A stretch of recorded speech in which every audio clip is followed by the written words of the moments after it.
We're off to a pretty good start. First of all, though, I think that the contention needs to be cleaned up a little bit. I think it's there. It's just a little dispersed right now. But your strongest argument, I think, was related to the context.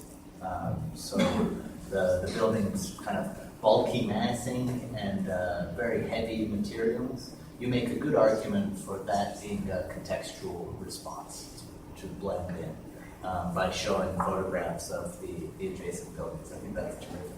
But what's remarkable is that the architect chooses to blend in with that context and not the university context.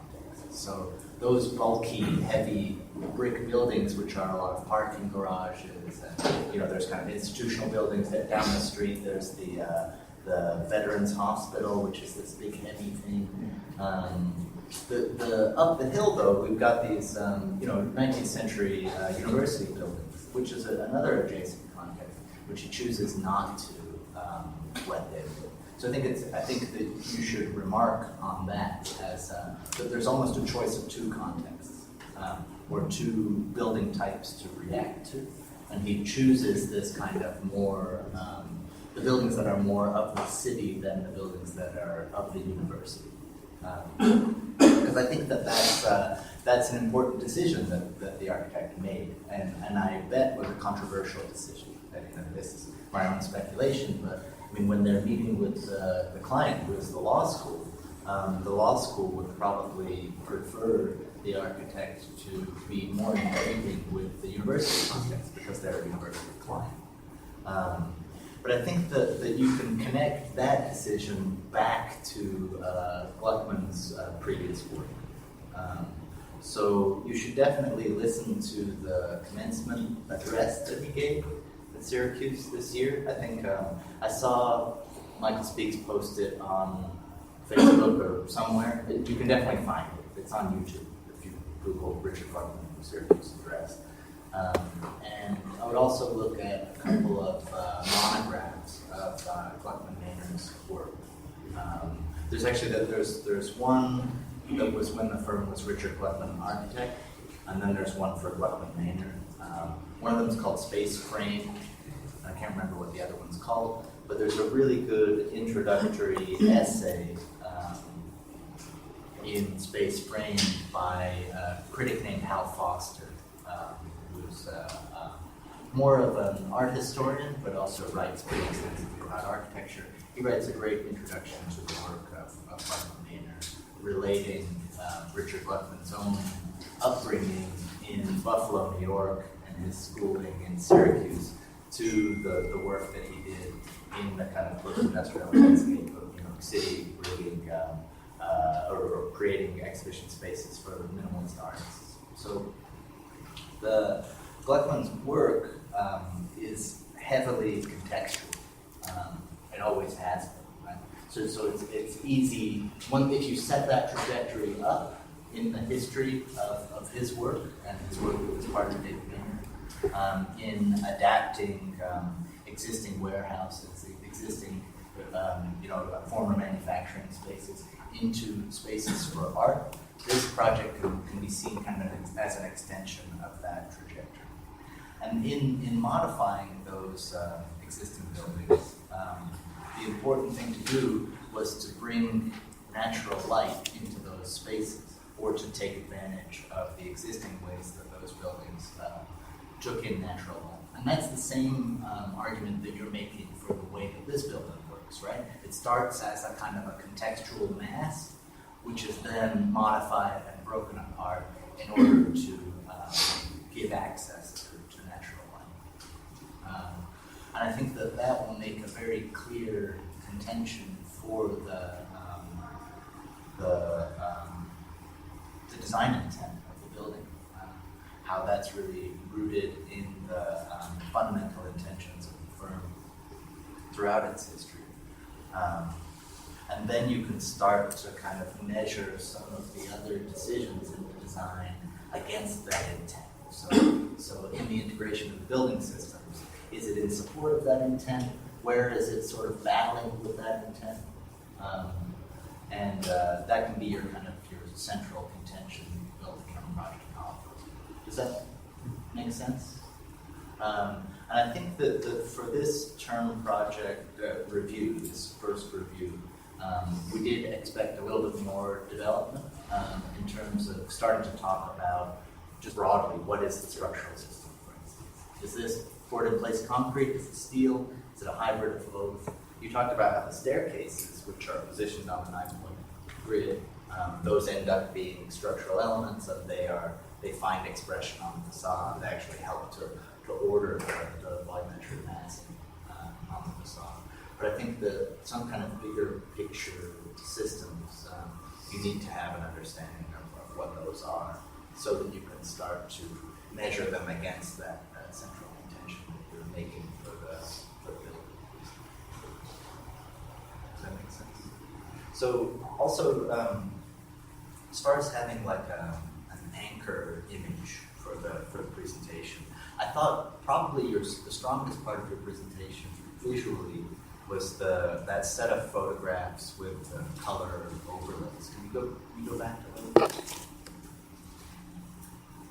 So that was super clear, that set of three, right? Staircases on the facade, then there's some kind of pushing and pulling that happens, right? The way that you use one image that stays still, and you show a couple of different types of information on top of it. I thought that was good. And the portion of the presentation that was about the distribution of different colors and textures of brick, and also different sizes of openings, orientations of openings. I think that a diagram similar to this could help to kind of host or anchor that information. The thing that makes me nervous about you guys using a photograph, though, as that kind of anchor image, is that it's going to be difficult for you to talk about building structure or mechanical systems using a photograph. So, but having that single image with other information overlaid on it, I think is good. But perhaps this should be an axonometric drawing that you then code, because then you can continue to use that image to talk about other types of things. Yeah, we are building our digital model, so I think we'll be good next time. How are the drawings? The drawing set? Have you been able to work with the drawing set? Yeah, we can drawing on really easy. Okay. They have basically mechanical stuff and structures. Right.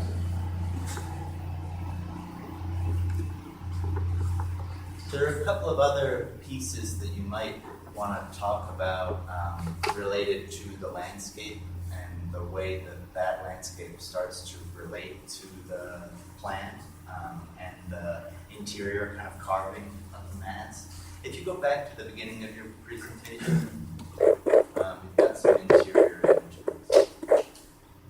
Sorry, one forward, one more. Maybe I imagined it.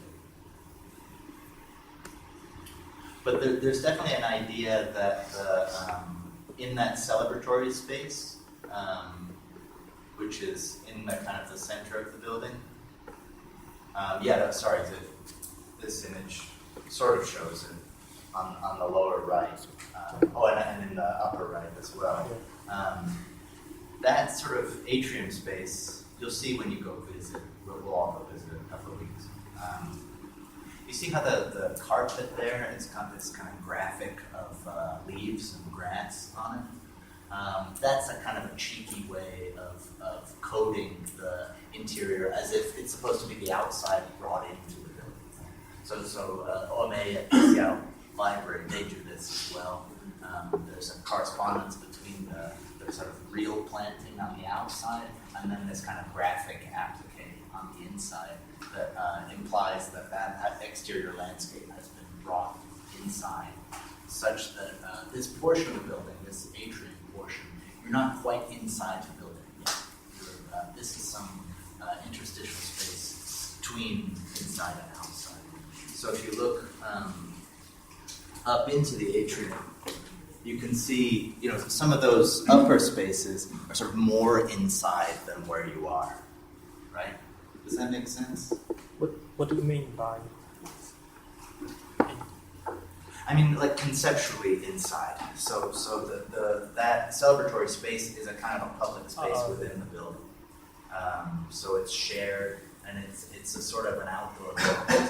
So that what you guys mentioned before about there's a kind of an overlap between this intention to break down the massing to increase access to natural light, but also in order to create these kind of social spaces of interaction between different people. But that's what this is supposed to be, one of those social spaces. And that bringing access to natural light into those social spaces is very important for kind of creating that mixing that they want to have for collaboration within the school. And I think that if you make a set of diagrams of, those sketch diagrams that you started with, I think that those are a good start. But to kind of formalize those diagrams a little bit more for the next review and show how the building is kind of differentiated now into the kind of solid and void within it. And the void, brings in access to natural light, but also are these kind of public, or conceptually kind of outdoor spaces within the building.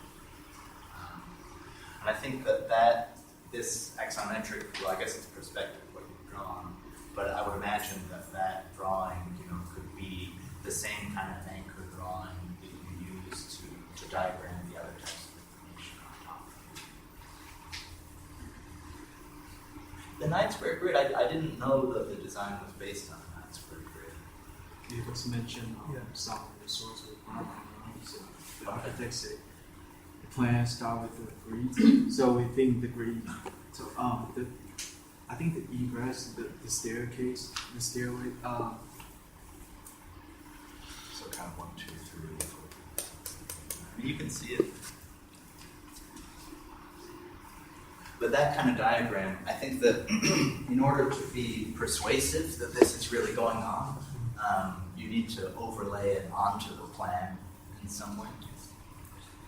Plan.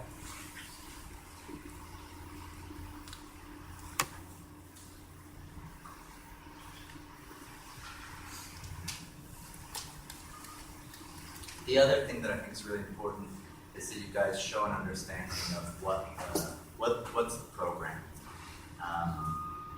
So there's a library in here. I think there are a couple of different types of libraries in the building. There's that mock courtroom that you showed, kind of is the auditorium in the section. There's a variety of different office spaces.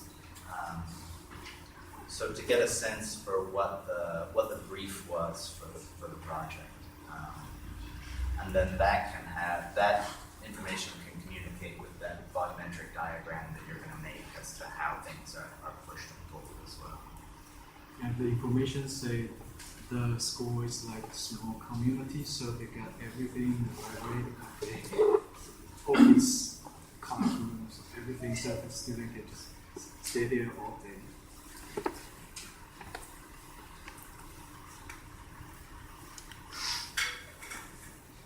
And then there's at least one green roof on this thing.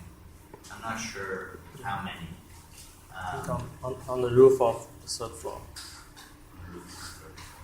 But I think that there's an important parallel between that green roof, which forms a kind of a courtyard in the building. I think it's surrounded by office spaces. I think so. So there's a parallel between that green roof and the celebratory space that I'm talking about that's conceptually outside in the void spaces of the building. That's also one of these spaces of socialization and kind of collective use.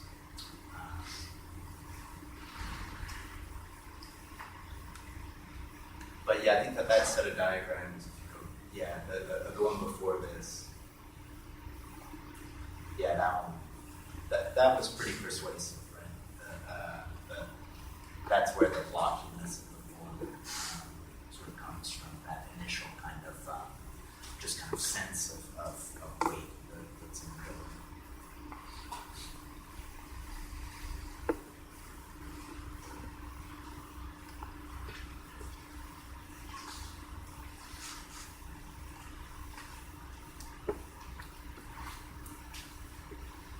thoughts, Hamza, about what's working, what's not? Right. I would think you want to go through the order of how you presented it and kind of flesh out parts. It's kind of like I don't know if you've done storyboarding much, kind of in the studio where you have boards or like how you want to present something, kind of break it out as a slideshow. And that's kind of like in movies and do other things. It's like you have like this kind of story that you're telling, and then you fill in as you go along what you need to draw or what you need to document. And so I think it's interesting that when we start off like read for a bio, one precedent, and then go straight into class. It's kind of like this is what the project is. A little something. And I'm wondering, is it really about? I mean, when I look at it, I don't think it's not class. I think it's not great, probably. But I think what you want to do is almost write out like bullet points, or write out like a very kind of simple essay of like this is what this building is doing, and like see if you can write it in like 200 words. Because what you want to do is, especially talking about the beginning of firm's philosophy, be more specific, add a few extra slides of other projects by the firm, just to kind of get us all familiar with the firm, so that we pretend no one has seen this firm before and it's their website. It's a nice basic way to make the argument that it's about the perceptual experience of space, whatever the thing was. I would say, be a little bit more selective with the facts. Like, for example, with this slide, it's great if you were to call out, but I think sometimes it helps to just either bold something or put in a color, so that we can skim it, but we know what the reader's looking for in the text. And then have like the corresponding images really highlight that, because this auditorium image, it's nice, but I don't really get the sense that it's about glass, for example. And I think the best thing to do is take the phone and just start photographing the glass, especially the way, not just what the glass itself is, but how the glass meets other members, another pane of glass, the brick, facade, etc.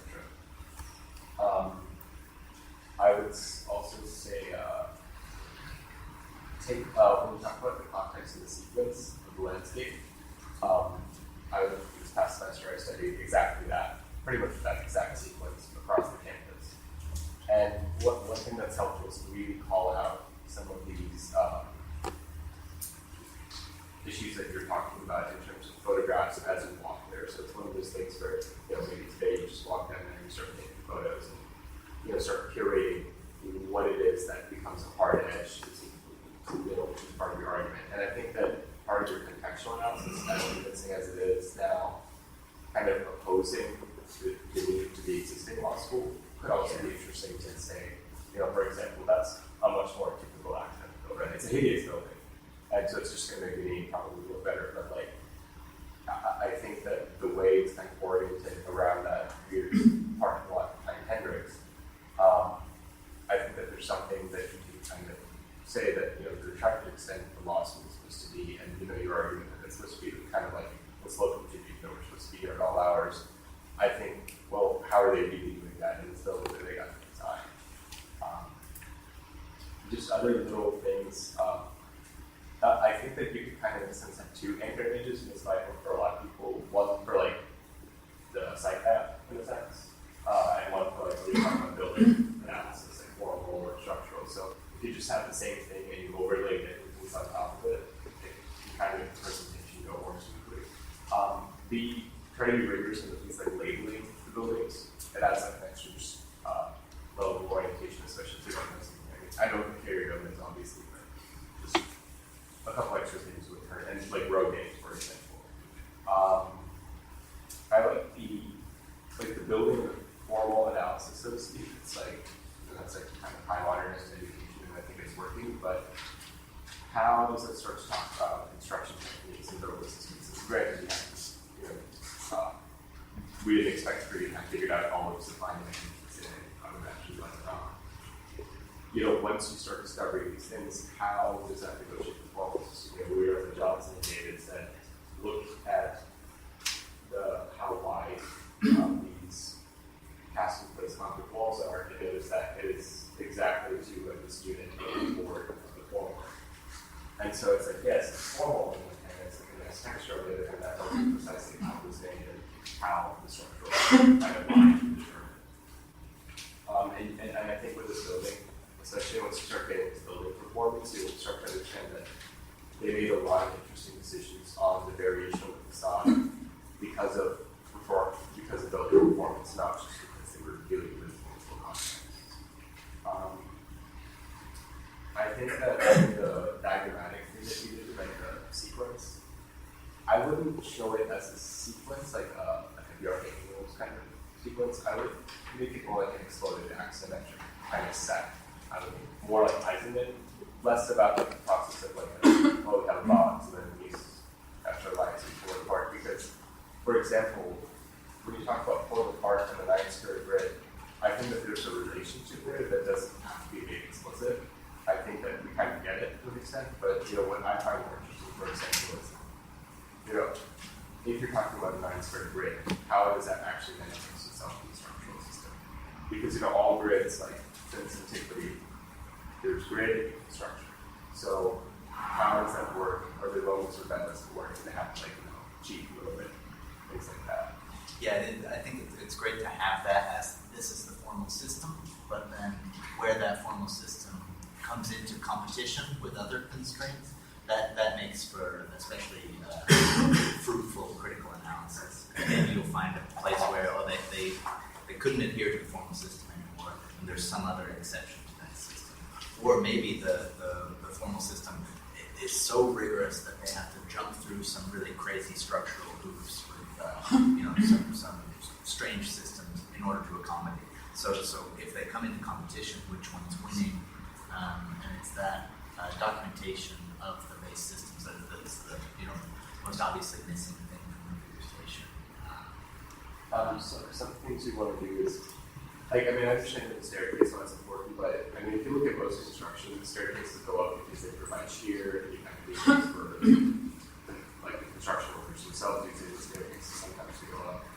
The staircases are actually one of the first things you build because they're also fireproof. And I would argue that that's less important in terms of if this is like the kernel of the idea, in a sense that it's like the formal constructional thesis. I would argue that the staircase probably isn't as important because I think that there are much more interesting things when you go into the section about moments where, like in this bottom right, like if this is all poche, I really want to know what that is. Yeah. Because that's like a full story of like occupiability. And to kind of sit there and think, all right, what's kind of off-putting about this? What's something that seems to be significant? That's something you might want to start investigating now and start tracing through and figuring out what are the systems you really want to focus on, where are they originating? Yeah, I would bet that the staircase and its location on the corners of the grid is one instance of the larger structural system and the way that it interacts with the grid. So it doesn't. It's probably in the future of this presentation. It's not going to, stand out quite as much. It'll be just one slide in your overall analysis of the structural system. Though I would say, what's more interesting for me than these fire stairs are these stairs. I don't think those showed up in the diagram, right? Those are going down alongside the mock trial auditorium. So I think it's interesting because then you have like these fire stairs, which are kind of in the building because the building code needs to make sure that there's minimum or maximum egress, which that's fine for fire stairs. But then the fun stairs for us as architects are always these types of stairs that kind of celebrate a specific mood or program. And I think you can start cataloging all the elements of the building, but then to start to pair with things you might not expect. So you've already kind of done it here where you have this important staircase in terms of circulation and celebration of the space underneath the state courtyard, effectively. What's the kind of relationship between the two? And then you can start asking yourself really critical questions like, how does air supply affect that? I bet there are some important issues with smoke management in that atrium. So like this super tall atrium space up in here, I think that there's got to be some smoke management. If you imagine that there's a fire here, and all that smoke is collecting, it's got to be purged or something's got to be done with it. So there are some kind of systems ramifications to to the formal ideas that we want to explore. Because, I mean, one architect I was thinking very interesting in terms of systems, less systems and more kind of performance as a concept is Sean Allen, because, and Lee Fong, because the two of them, they do very strange things with what we would consider systems. Because it's not dealing with HVACs and HVACs, but they're dealing with heating, cooling, weird kind of, how are you really constructing the space if you make control, for example. And I think that kind of critical lens in terms of the atria becomes really important, because, you know, HVACs aren't the same everywhere. I mean, we all know this. When you're in one of these small classrooms or an office compared to the atrium, different systems take place and different kind of strategies have to develop to negotiate not just thermal comfort, for example, but also, say, meetings or building codes. There's a fireplace down in the bottom of that atrium. I don't know if you saw it in photographs, but I think it's in the top right view. I think it's behind you. There's a kind of a hearth that's also made out of brick, which I think is supposed to be that central kind of collectivizing space in the building. And that has a lot to do with the relationship between thermal comfort and socialization. Right? You gather around the warm place. So that's an important intersection then between the kind of the formal goals, which are this kind of shifting grid, creating these social spaces, but that also has an important overlap then with the heating and cooling system, which I think is sort of what Hamza was trying to get at. Of what diagram then, especially once you start building out the 3D model. And you can do it on top of these really quickly, Illustrator, but also in 3D, the kind of program breakup. Because I never realized, like, I'm noticing the sections before, so I'm actually really impressed with like how dynamic the sections are overall. It's not just like a painter column. It's there's a lot of things that break up, and I can tell that they're labels. So it'd be interesting to see how, you know, this building is about kind of breaking up large masses and how that affects program as well. And then, of course, just how programming relates to buildings. You guys have any comments? Any thoughts? Which drawings do you think were working the best?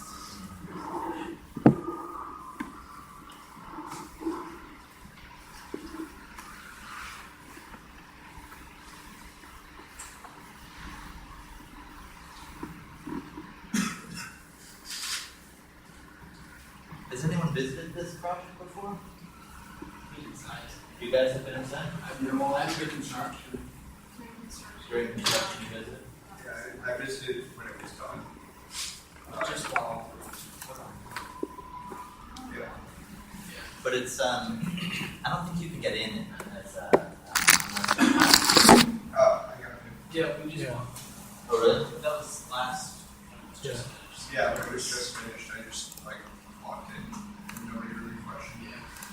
So I don't know if they like hadn't gotten their security. I was able to stuff. get in right when it was finished as well. Okay. Yeah. I'm the one who get in the building in the building system 1 class. Oh, okay.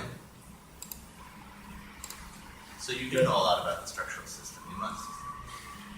Yes. Yeah, we had a tower.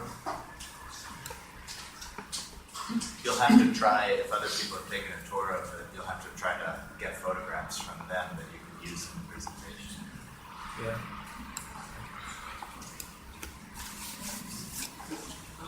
Okay. All right, thanks. I guess we'll move on to the next group. Thank you. Thanks, guys.